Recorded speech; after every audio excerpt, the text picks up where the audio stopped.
others drive delusions? Most of us can list several mass delusions we've witnessed. Can we list our own? What stories are we caught up in? From masks to vaccines, from religion to politics, from the stock market crashes to technology. What story convinces intelligent, educated, and ordinary people to put lives and finances on the line, over and over again? And the end of the world is a hot topic once again. Christian end times believers expect Messiah Jesus Christ to return and establish his kingdom on earth. Priests and scholars and followers debate varying views on the timing and details, but are generally peaceable. Keep looking up and keep your eyes on the Middle East. Welcome to Truth Talk Wisdom Walk with C.A. Curtis. I'm Carolyn. End times date setting has prompted folks to sell property and gather on mountaintops to be raptured. This delusion was 100% preventable since believers were warned not to set dates. Yet date setting persists, as well as false claims by those who say they are Jesus or speak for him. One tragic case of religious deception involved David Koresh and the Branch Davidians. They're an offshoot of Seventh-day Adventists, which has denounced them. Working in the congressional office in 1993, we followed how the group was handled by government authorities at the Koresh compound near Waco, Texas. Perhaps you remember that. It was a disastrous left-brain clash between religious zealots convinced they were living in end times revelation scenario of the seven seals and the armed authorities who were uneducated in what that meant. It became a self-fulfilling prophecy on February 28, 1993, when Koresh's people were surrounded by the ATF to serve Koresh a warrant for having an arsenal of weapons. It was no surprise when a 2.5-hour gun battle ensued, and I wondered why he wasn't served on one of his trips to town, away from the compound. 4 ATF officers died that day, while 28 were shot or injured, and 8 died in the compound. And soon the FBI was involved. From what I understand, Koresh's main focus of attention was on the last book of the Bible, Revelations, with himself as the God-ordained Lamb to open the 7 seals and to interpret the scroll. This was to usher in the return of Jesus. Members were mesmerized by Koresh's musical talent and lengthy, charismatic sermons. He also convinced his wife God told him to take wives and sire children to rule the world. Now, that should have caused pause, and I'm sure it did take a little time to convince her. His 20 spiritual wives included girls, his sister-in-law, and other men's wives, while his male followers remained celibate. Well, would that raise flags for us? That 51-day standoff ended when the compound electricity was cut off and flammable tear gas was launched into the compound by ramming tanks. We were horrified as we watched the news, and the apocalyptic flames raced through the compound, destroying life. 9 people escaped the carnage. In the ashes, Koresh and 75 followers were found dead. But the story is still not over. Congressional hearings and investigations concluded that mistakes were made, while articles, books, and films continue to report on the tragedy. Victims, survivors, and former cult members allege fear, neglect, emotional, physical, and sexual abuse by Koresh. The 25 children who died that day did need rescue. But it was their deaths, the scene of overwhelming agency force, and the issue of religious liberty that struck a chord. Sadly, government overreach in mishandling that standoff is a recruitment tool for radicals who, in reaction, taint the word patriot. It is also a hard lesson in how not to deal with cults and the followers. In 2025, I walked that territory of devastation. A small white church stands like a shrine on the scrubbed ruins. It's built by the Davidians who want their story told. Photos, articles, and timelines cover the walls. But what happened?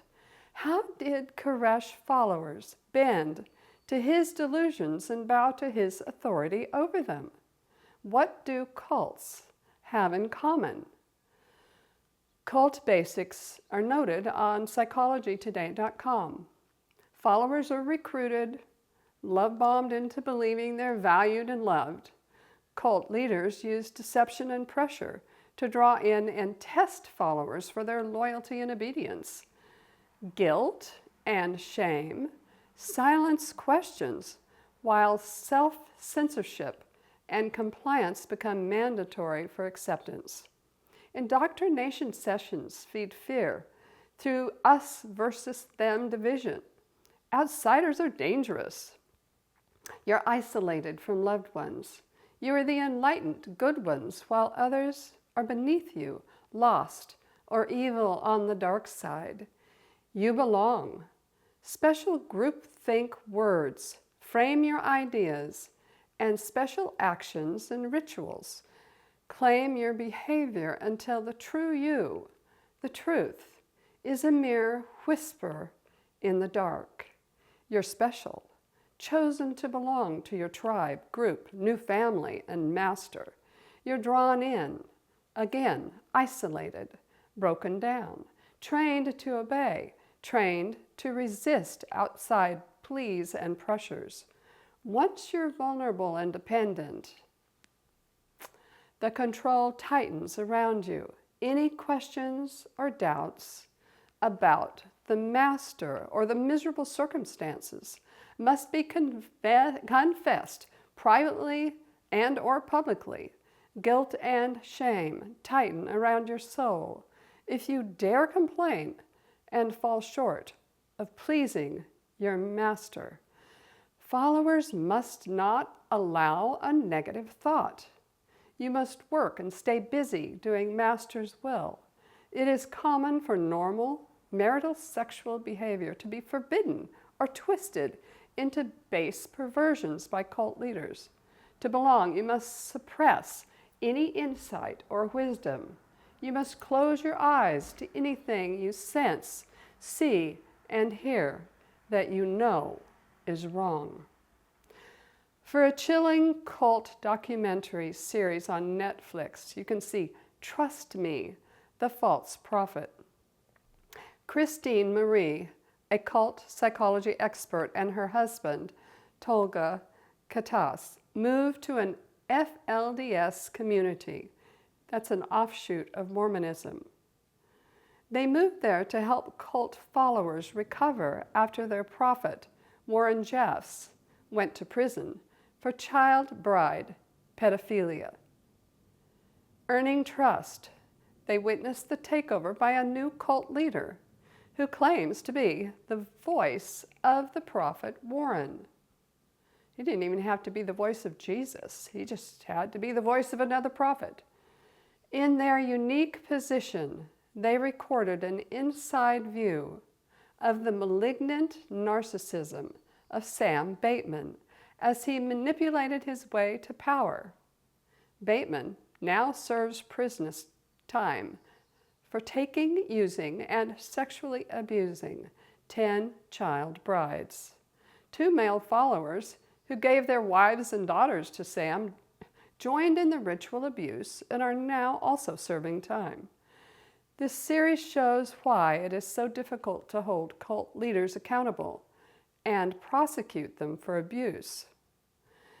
Why? many factors. The wheels of justice grind slowly. You have to have proof. Loyal cult followers are trained to form a protective wall around their leader, and it's difficult to break the spell of indoctrination, dependence, and obedience, especially when born and raised to follow a false prophet. To blame, shame real victims of cult abuse is to misunderstand the nature of ordinary people and the power of the dark triad forces of the evil Machiavellian sociopathic narcissist. What do our brain hemispheres have to do with cults? It appears that the cult leader is not just in left brain capture, but lives in a demonic driven left brain capture, taking things and sadistically abusing people. No evidence whatsoever of right brain hemisphere love, empathy, humility, compassion, or altruism is seen. You may see some left brain hemisphere self-pity, but not compassion and grief over what they've done. The average cultist entraps victims through their right brain desire to cooperate, but demands they silence their ability to sense the truth, to operate with insight and wisdom, or to ever say no. So what's the antidote? Well, love truth. Have courage. Know about your basic human needs. We want to be accepted and belong. We know we make mistakes and are not perfect. This can leave us vulnerable to use and abuse by evil forces, by those who guilt and shame victims into submission. Dr. Glasser with Choice Therapy has summarized 5 basic needs as survival, food, shelter, clothing, and procreational love, and belonging, family and friendships. Cooperation, power, feeling listened to, heard, and important and competent. Freedom, having choices and freedom of movement. Fun, learning, and laughter. Stay in your right brain hemisphere using discernment, insight, and wisdom. Recognize if you're in your emotional primals, fight, flight, freeze, fawn, or appeasement in either hemisphere, and avoid left brain capture by yourself or anyone else. We may deceive ourselves and are deceived by others.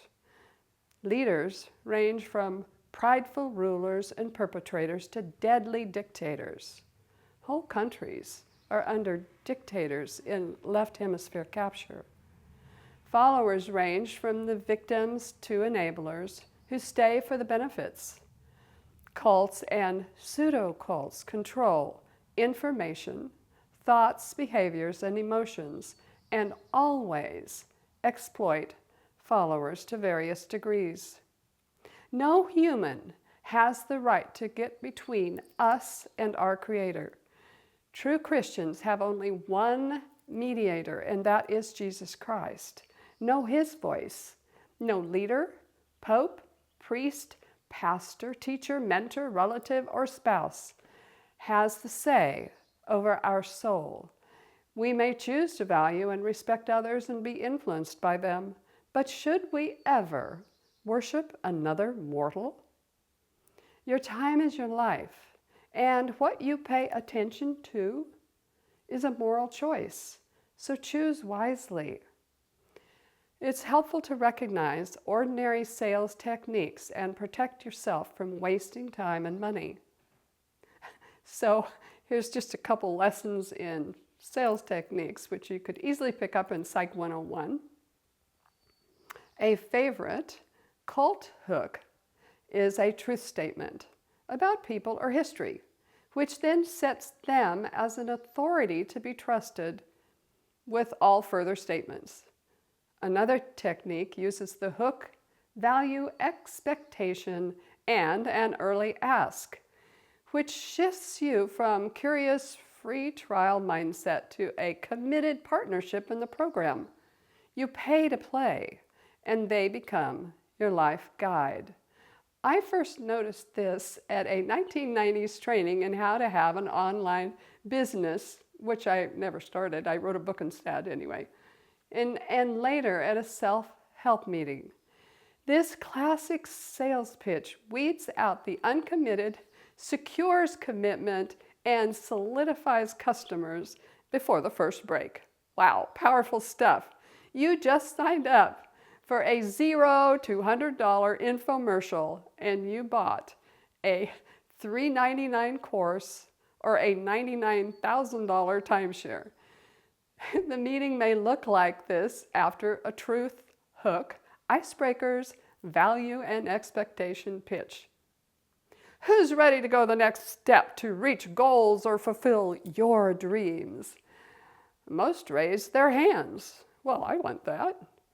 Who still has questions about this program and promise and all that? A few raise their hands. These few are answered graciously and gently questioned about their doubts.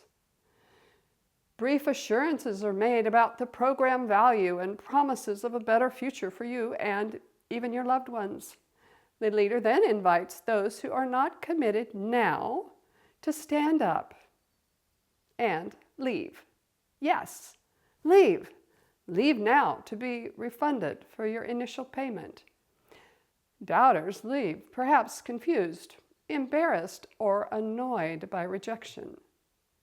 A doubter who stays is then called up front and questioned about commitment, whether or not they're able to keep their commitments, and if they keep their word or not. If that person stays, they are later praised for honesty to seal them in, because they might still be a little irritated about that whole little process. The accusation audit brings into the room common doubts like, you may think this is not for you, or perhaps you're not ready to fully commit. However, blah, blah, blah. It is the 1, 2, 3 of connect, persuade, and provide value to close a deal. But is the value for you true? Sales methods are more subtle now, guiding you to what the product or service is as a solution to your problem. A sales pitch is to be expected. We all love our relatives that are salespeople. Buy what you want. An honest salesperson helps you find the best product or service needed for the best price. No need to manipulate, but remember, a cult pitch promise is never good for you. Accept personal responsibility for being deceived and or continuing in deception. Yes, our ingrained need for survival is a key factor in delusions. Survival drives our urge to imitate others and to conform so we're accepted by our tribe or group. We fear being alone. We want to be accepted and belong. We do have mirror neurons that enable us to copy and imitate. This does not help us survive, and actually, this does help us survive and manage life complexities. And because we want certainty and closure, we can jump to conclusions without enough information to make a wise decision.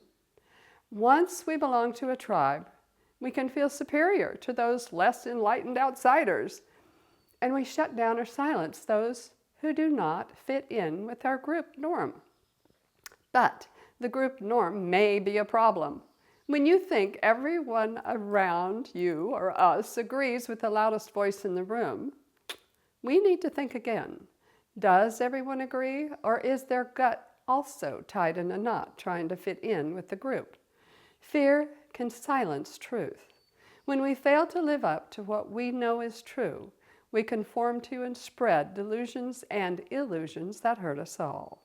Love truth. Be curious and test all truth claims.